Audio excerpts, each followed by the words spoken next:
She told me, "I've never felt this alive before, but I saw him holding her hand last night." I didn't even think. I stepped off the curb into the smear of headlights and horn noise and said her name too loud, like it could cut across traffic. Her head turned, and that familiar little crease appeared between her eyebrows, the one that means she's working out what version of herself to be. The guy beside her, beanie, a mustard-colored parka, didn't let go as fast as my brain needed him to.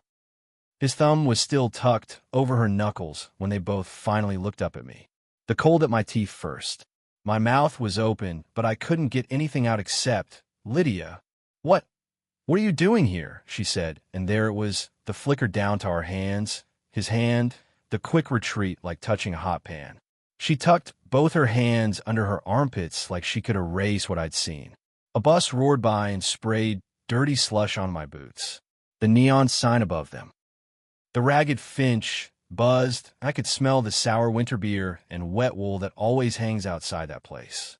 I walked forward without deciding to. I stopped too close to her because I didn't know how far away spouses are supposed to stand when they need to ask questions they can't unask.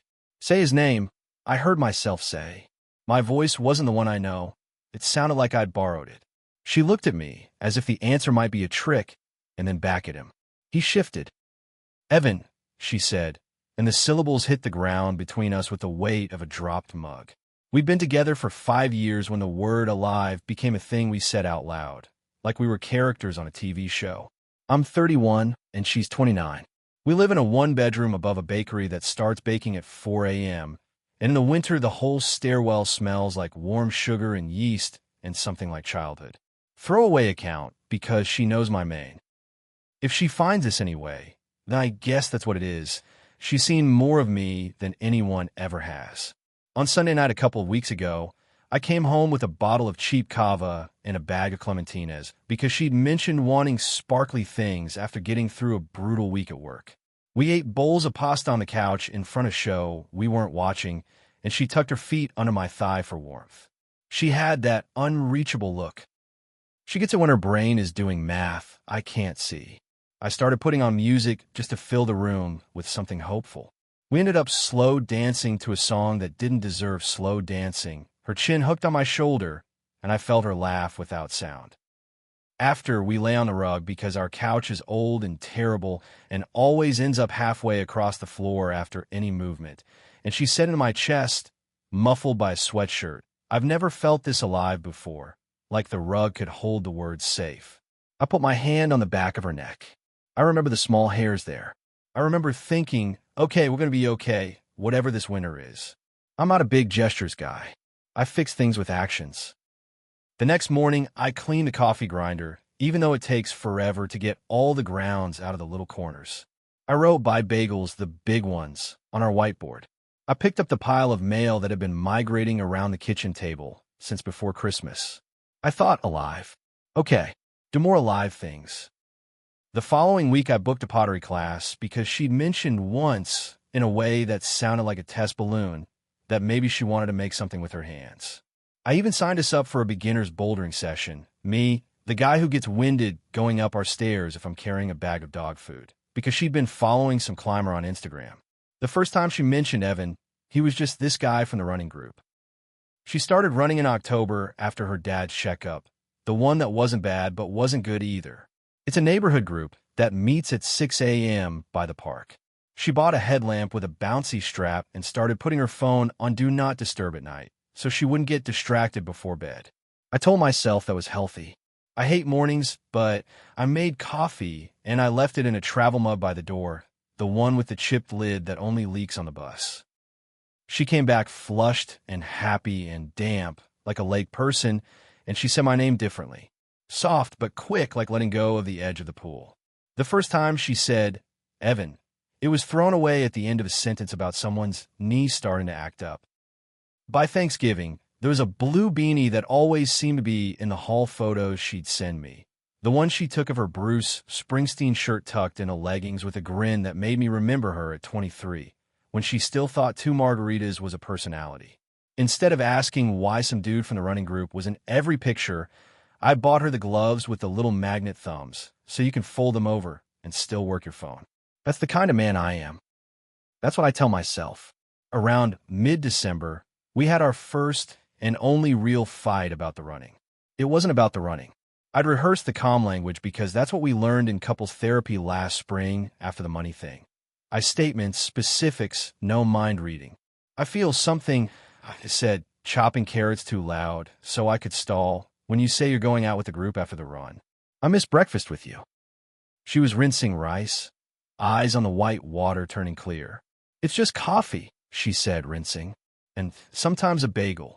It makes the whole thing feel like not just cardio, like community. She dried her hands. I thought you wanted me to have friends. I thought we wanted social lives, not to be built only around your rec league and my work. I said I did. I do. But I also wanted to know if Evan was going. And I hated myself in real time for saying his name like it was a swear. She looked at me, and it wasn't anger that crossed her face, which I could have handled. It was disappointment, which is worse because it implies you failed an assignment you didn't know you'd agreed to take. It's not about Evan, she said, and then, softer like we were in a library, you know you can come. They don't bite. Then she smiled. She was trying to make it not a thing. I was trying to make it not a thing. We sat side by side on the counter and ate too many carrots out of the bowl with our fingers until our mouths felt like they were lined with chalk. Her toes hooked onto my calf. The dog licked each carrot we dropped. That night, she fell asleep on my arm, and I peed in the dark at 3 a.m. with one arm asleep to not wake her, smiling at how ridiculous love makes you. There are the small details that tell you the temperature of your own life, if you're paying attention. The Uma Thurman finger-bending dance she does when she's trying to get Siri to hear her through her AirPods. The way she pulls her sweatshirt sleeves over her hands during commercials, and the small stack of ponytail holders that grow like circles on the coffee table.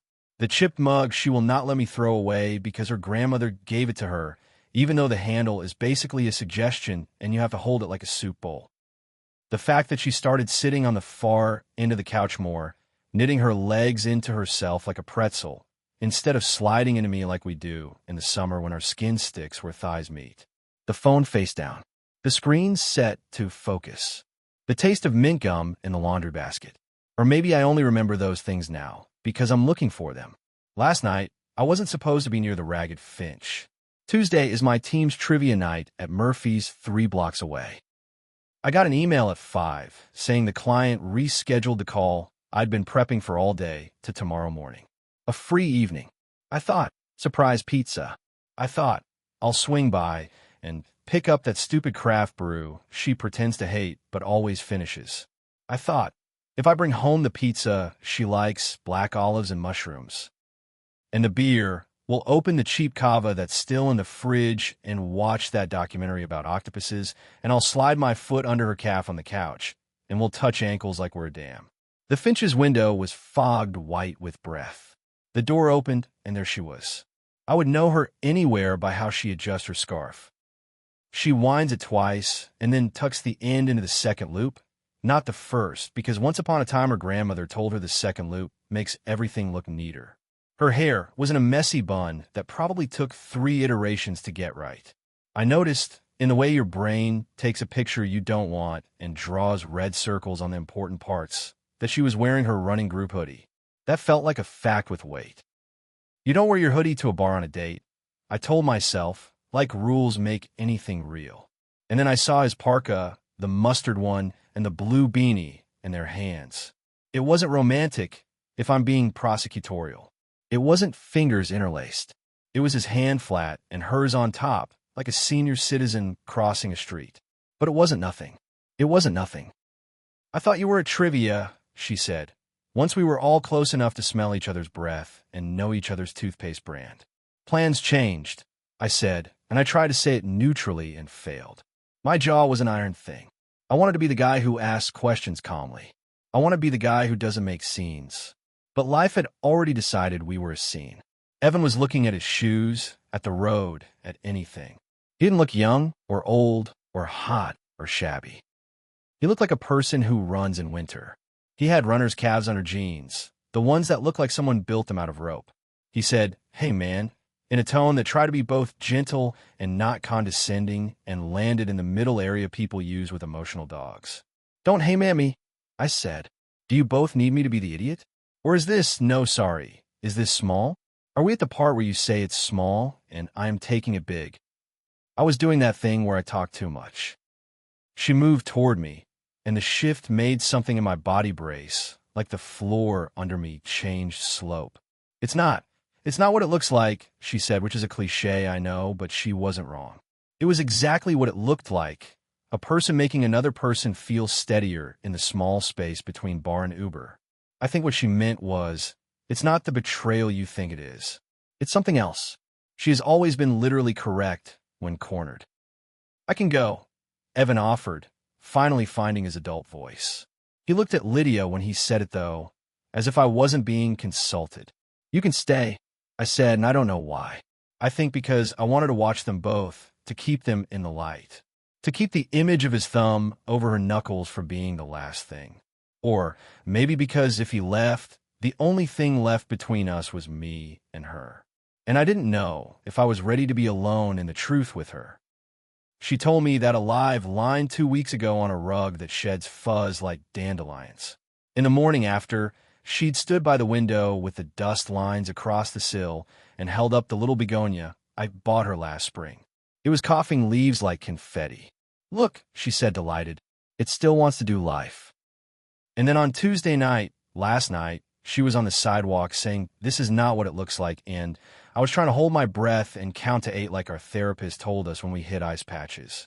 Okay, I said. So tell me what it is. She closed her eyes for a second, like she was searching for a drawer. We were talking. We were at the big table. Mike and Janelle and a couple of people from the group. We all walked out. He said something that made me, she swallowed. Her eyes were shiny, not tears shiny, just winter air shiny. He made me laugh. I reached out. He held on, so I wouldn't slip. She gestured at the crust of snow by the curb. That's it. That's the whole electricity of it. That is all it is. I looked at the curb. There was crust. There was also dry pavement. That's the thing about winter. It gives you both equally. I believe you, I said, because I've known her since she wore boots with buckles and thought everything temporary was her fault. And also, you could have told me whatever story, and I would have believed it because I had to stop. Saying that on the street felt unwise. Evan, I said instead, turning to him, because I wanted some kind of reasonable shape to this. Do you know she's engaged? My voice was not a threat voice. It was a checkbox voice. He flinched like I'd thrown something. Yes, he said quickly. Too quickly? My brain was auditioning Morse codes for betrayal. I know. He set his hands out in front of him like I was a deer about to bolt. I also have a person. Like, I'm not, he didn't finish. Of course he had a person. Everyone had a person. The city suddenly felt like a jar full of bees. I wanted to ask about the messages I didn't see, about the ways our bodies have been turning away from each other in sleep like magnets we'd gotten too close to. I wanted to ask stupid questions like, did you laugh with him like you do when the dog farts in his sleep? I wanted to ask smart questions like, when you say alive, what part of you do you mean? Your body? Your brain? The part of you that needs to believe the world has more for you than crossword puzzles and the occasional early night? Instead, I said, okay, like I was the kind of adult who can hold contraries. She put her hand up like she was going to touch my sleeve and then tucked it under her arm again. Can we talk at home? She said. Please. That please was not a small word. It was a parachute. It was an apology. It was also a request to not be the woman who was revealed on a street. I nodded. The bus hissed. Evan rotated his beanie like it was a rosary. He started, and I don't know what he was about to apologize for. The hand, the walking out of a bar after dark, the way his laughter found a path to my house. But I held up my hand like a crossing guard. This is not your conversation, I said. He nodded. He put his hands in his pockets. Take care, he said to her, like an old man. She flinched at that. They always use polite words for the worst moments. On the walk home, Lydia kept to the side of the sidewalk where the snow was packed down, and I kept to the middle where the salt has chewed the concrete into scabs. My teeth hurt from the cold, and not from the cold. We live 5 blocks away. We did them in quiet, and I counted how many houses had lights on in the attic. It was 7. It's always 7. I count stupid things when I don't know how to sit in my body. When we got inside, the dog ran toward us with a rag in his mouth, like he'd been drafted into the apocalypse. Lydia threw her keys in the bowl too hard, and the brass rang out. "I didn't cheat on you," she said before her coat was off. "I have not cheated on you." "Okay," I said, sitting on the edge of the chair we bought on Marketplace that still smells faintly like somebody else's house. "Thank you for saying that." She slid out of her coat, her sweater riding up, a sliver of skin in the middle that I used to put my hand on when we watched something scary. I felt my hand ghost up on its own. I didn't touch her. She poured water into a glass and drank all of it at once, like she'd trained for it. Then she went to the sink and filled it again. The dog sat down between us with his head on his paws in the way dogs do when they know something is very wrong and their contract only includes snacks and walks. We both avoided his eyes. "I told you I feel alive," she said, finally. And I meant it. I didn't mean. She gestured at the space between us.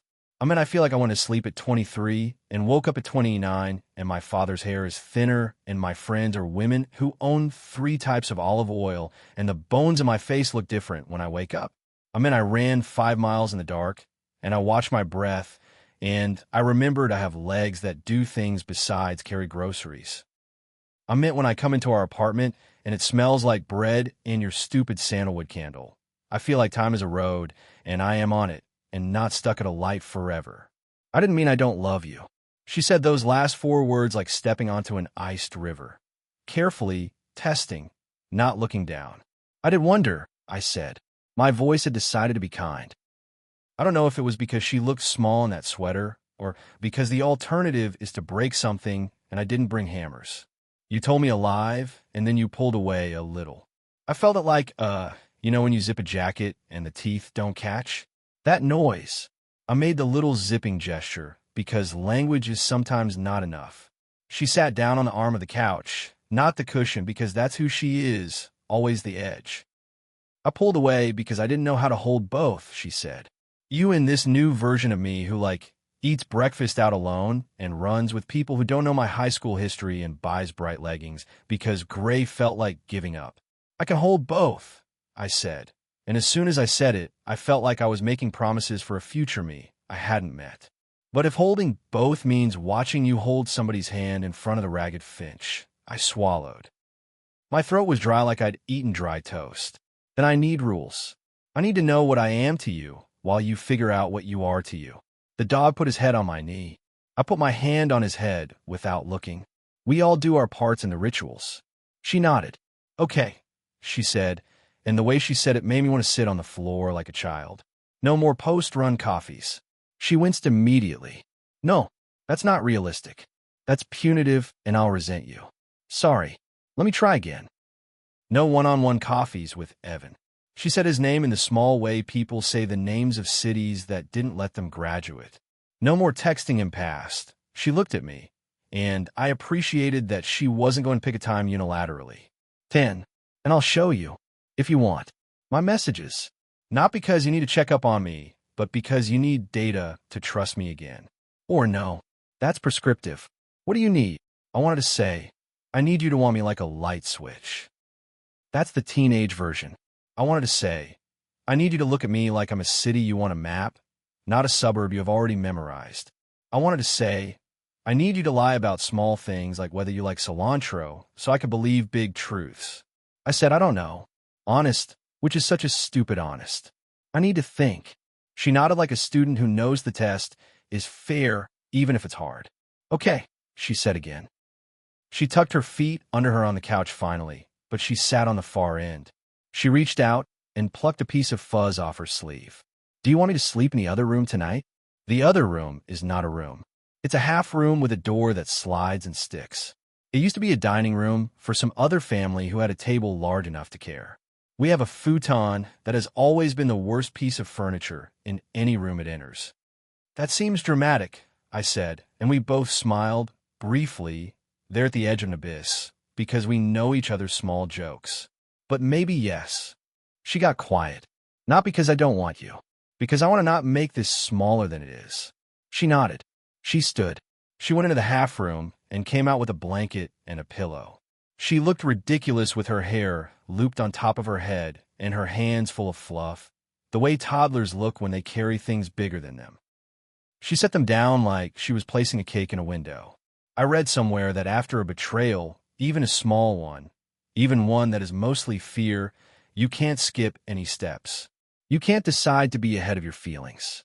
I went into the bedroom and found the t-shirt I know she likes me in, the thin gray one that is now more memory than fabric. I put it on and looked dumb in the mirror. I walked back out. The dog looked between us like, who gets me? He chose me only because I was closer to the kitchen and the drawer that holds the treats. Everyone is an opportunist. We slept separately, or we lay in the dark and listened to the radiators tick like cooling engines, and we didn't move because the floorboards tell secrets. At 2 a.m., she texted me from the other room, I'm sorry. At 2:04, I texted back, I know. At 3, our upstairs neighbor flushed their toilet.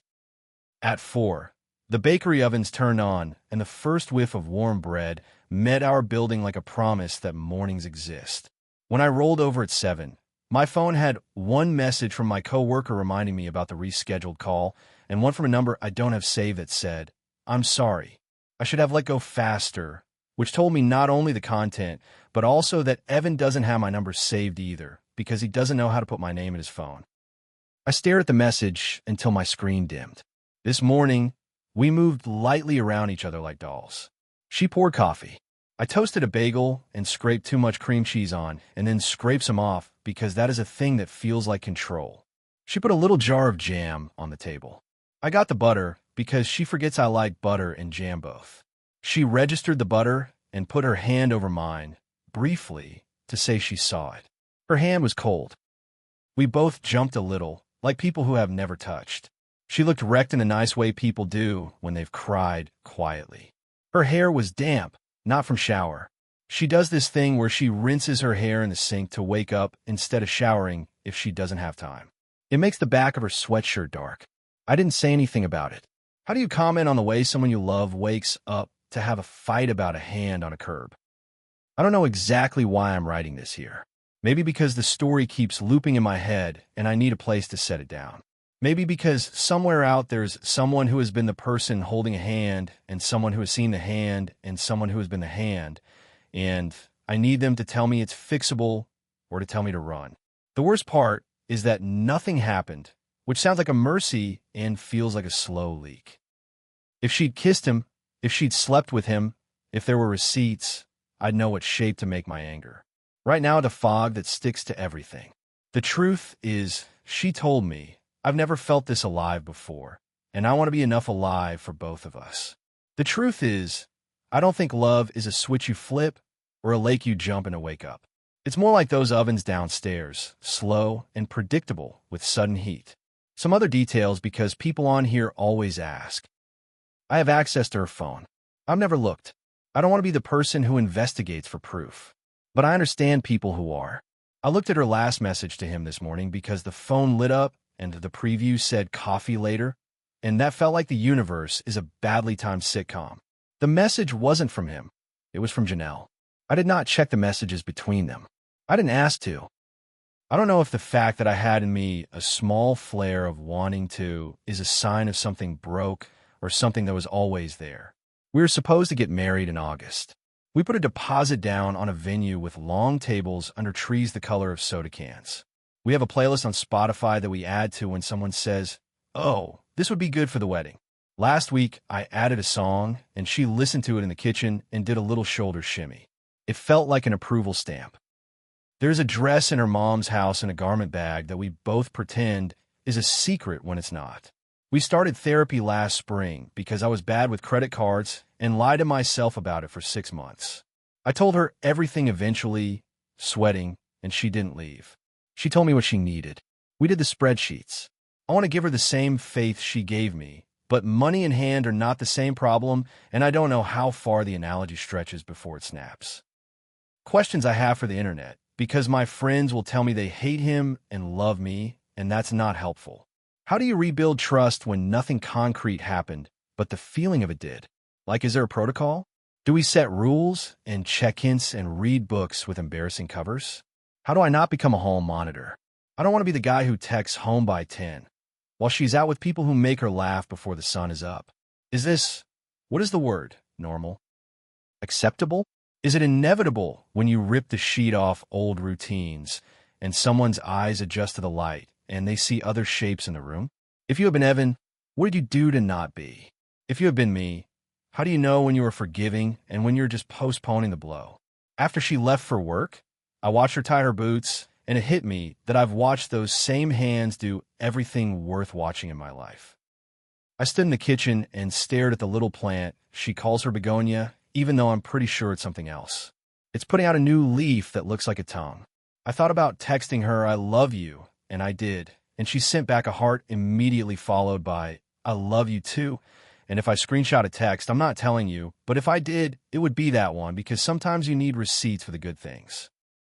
There's a little circle of loyalty in all of us that isn't rational. Mine is standing on our white rug, waiting for dough to rise. I went to work and listened to a man say, "Circle back" for 40 minutes, and I nodded and thought about hands in winter. It is possible to perform normal while your insides are very much not. I answered emails. I ate a tangerine and peeled it in one long spiral because Lydia taught me how when we first moved in together, and it felt like magic. I kept the peel in my desk drawer like a hillbilly potpourri because something about the smell of citrus feels like disinfectant for the brain. I know this is too long for Reddit. I know I'm making everything too big. But last night, I took a picture in my head of a woman I love and a man I don't know and a hand that is both small and huge, and I don't know where to store it. In the movies, there's a score and a speech. In real life, there's lifting the toilet seat to wipe under where boys always miss. There's putting bread on the radiator because it thaws faster. There's carrying a dog downstairs at 3 a.m. because he is scared of thunder. There are hands doing things. When she said alive, I think she meant she can feel the heat under all of that again.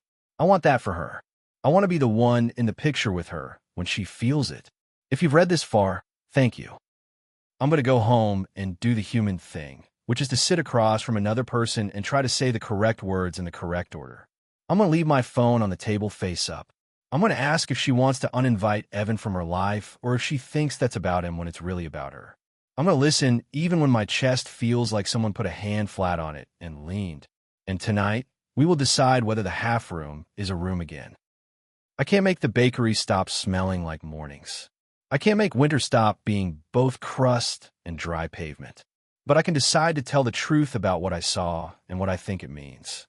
She told me, "I've never felt this alive before." I hope what she meant is with you.